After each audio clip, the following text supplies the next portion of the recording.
right, employers, this is your video. So choosing a benefit broker is really important. And if you are a calendar year plan, meaning that you renew on January 1, I hope to all things that you already have your benefit broker for the year. Please. Because I've done an RFP this time of year, it's not a good time. Nope. It is currently October when we're filming this video. Now is the time that if you are a calendar year plan, you should have everything all set and you are in go mode at this point.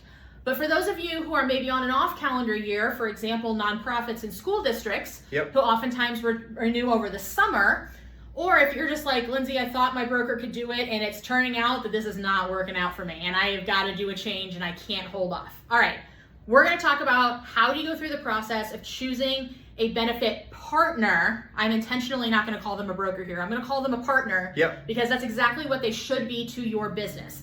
Their job is to support you. So, Nate, as a benefit consultant, what are the kind of things that people should be asking when they are deciding, do I keep my current one or do I go find a new one? Well, let's be clear here. Not every consultant is a bad consultant. There are many great ones in the market, and I'm not even saying I'm the perfect fit for you. You have to find, number one, a relationship in someone that you trust and that you like, because you're going to spend a lot of time with that person. So trust is also, I also use this phrase, trust but verified. So you may really like them. We hear this phrase a lot. I love my broker, or it's a family friend's best friend. I get it.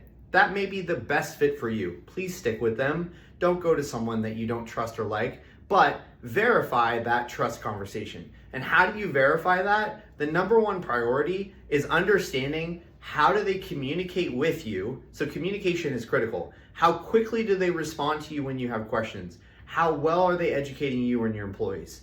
Also, think about this. With healthcare costs rising, what kind of strategies or ideas have they brought to the table? Are they bringing ideas to the table? How often do they actually bring those strategies to you? Is it once a year?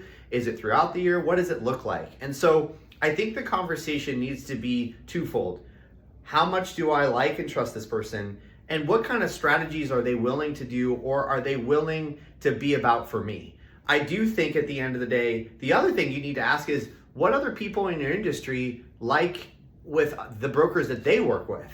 That's the verification, is if they have other people that they really like, then talk to them. That's a great way of finding out who in your market is local and who can actually come out and help your employees be better consumers of healthcare. Because this is not just about signing you up once and sending you a renewal every year. This is about someone who can come in and sit with you and your company and your employees and help educate. Because a better understanding of your healthcare options drives down the cost of your plan. So if your employees know how to utilize it and they understand what kind of healthcare options are utilized as an employer, then it will drive down those costs. And an employee benefits broker should look at themselves in the mirror and say, am I about just signing up a deal? And I'm just saying it this way because a lot think this way. Some think this way, sorry. Am I just signing up a deal, or am I creating a long-term relationship that ultimately puts the employees and the members and their families as the priority?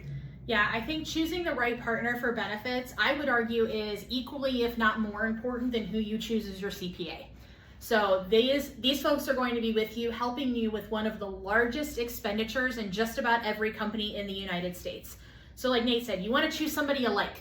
Okay, if the person's a jerk, I don't care how good they are, you're going to hate them, you're going to hate working with them, don't do it. There are plenty of choices out there. You can find somebody who's good at what they do, who is also someone you like. But to the point that Nate made, I also want to, for those of you that are looking at national brokerage firms that operate all across the United States, not all brokerage offices are created equal. Okay, one of my favorite brokers to work with here in Phoenix, I love him dearly, but in my hometown in Indianapolis, I would never touch that office there because I can't stand the guy that's with the exact same firm, but I can't stand that guy. So the person does matter. But at the same time, one of the questions you need to be asking is, what does the succession plan look like? We're humans. People leave companies, people die unexpectedly, someone may decide to retire, and you want to know up front, before you sign on the dotted line, what does that succession plan look like? If this person that I love so dearly leaves and goes somewhere else, are there rules I need to know about? What does the succession look like? How am I, as the employer, going to get taken care of in that situation? The time to ask that question is when you're choosing a broker, not when it happens. You want to already know the answer. Please, please, please ask about succession planning when you're going through the process of interviewing someone.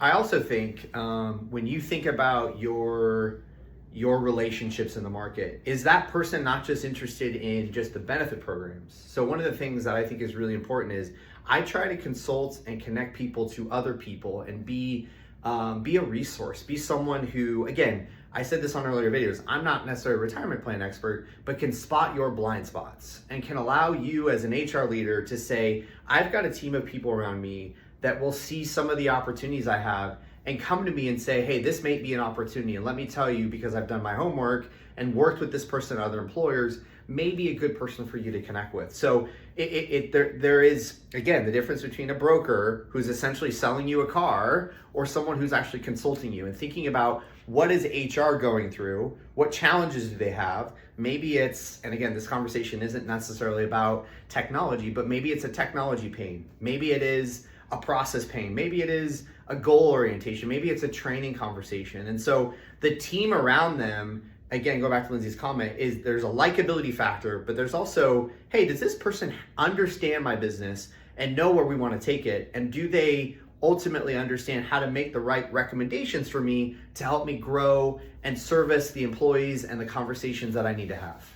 Yeah, one of the other common questions that I get as an HR consultant who helps companies do these types of searches is, Lindsay, if I choose ABC Company as my benefits broker, does that mean I also have to choose ABC Company for my retirement plan and for my property and casualty?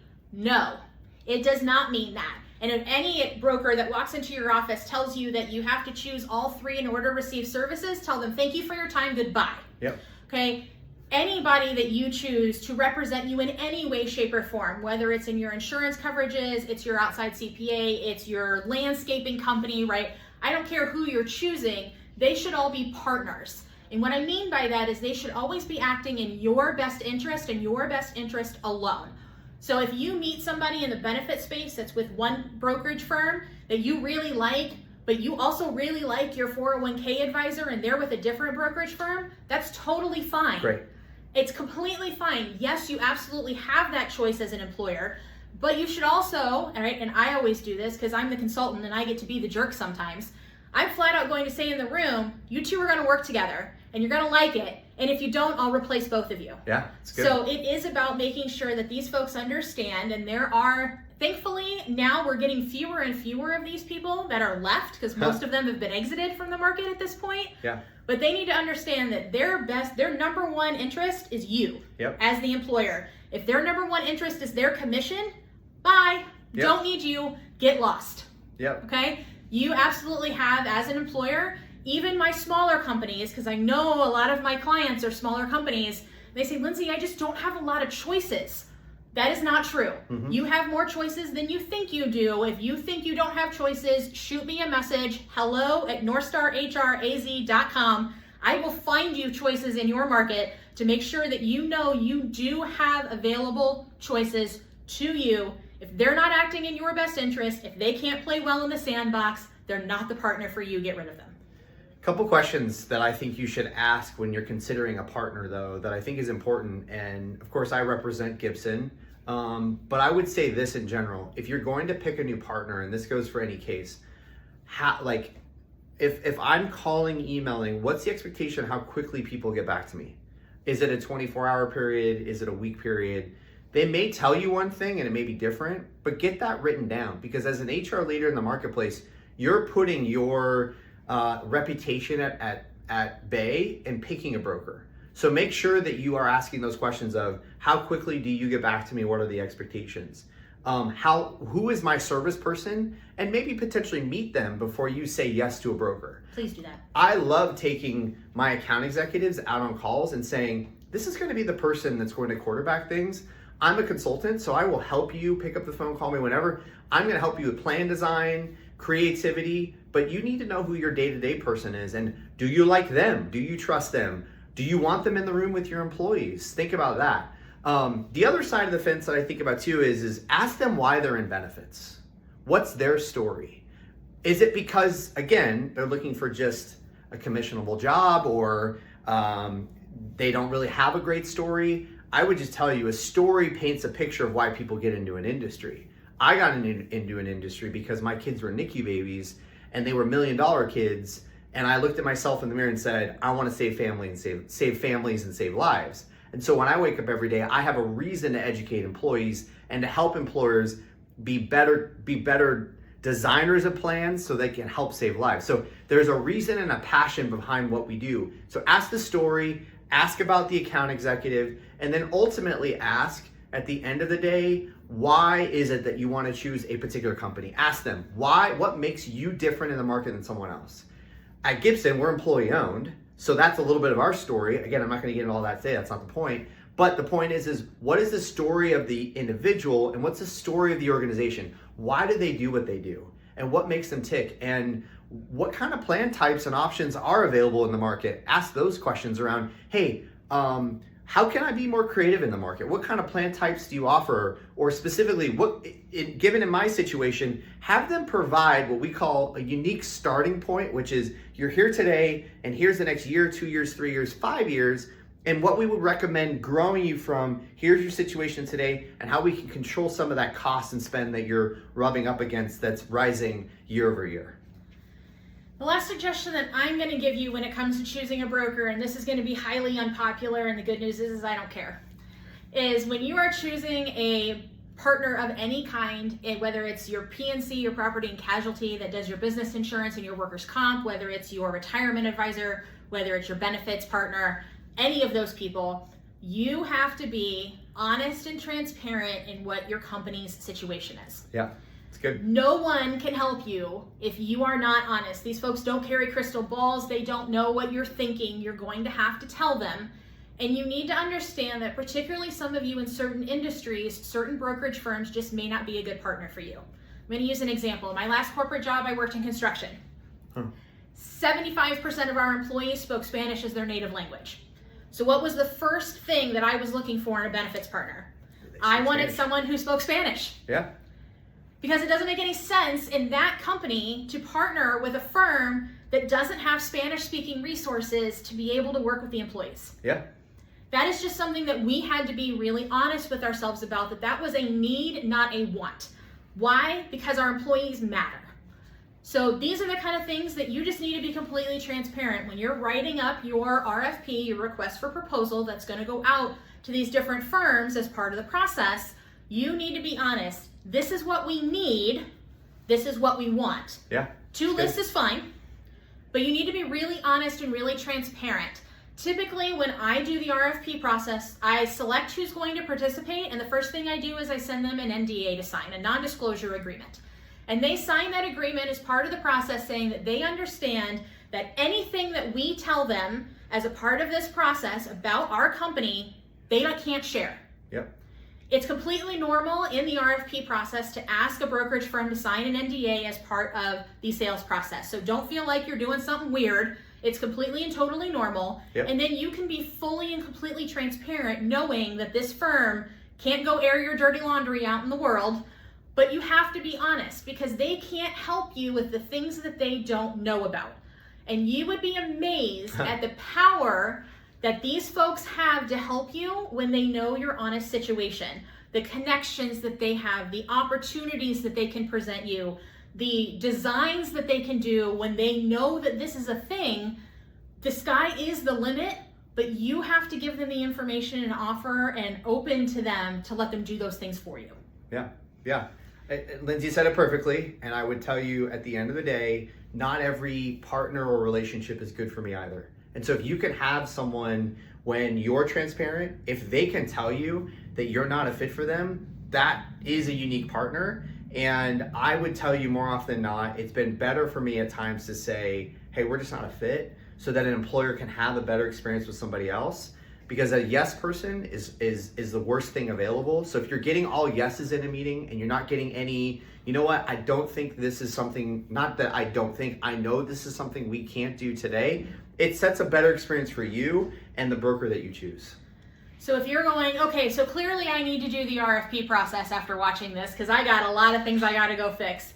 You can definitely do the request for proposal process yourself. It's not super hard per se.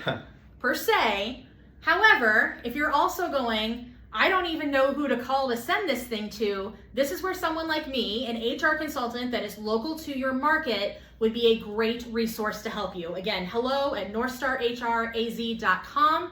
I can definitely help you for those of you located in Arizona, or for those of you located in Indiana, which is my hometown. I've got plenty of broker contacts back there as well. We can help you go through this process and help you vet out who is the best partner for you, who should that RFP go to.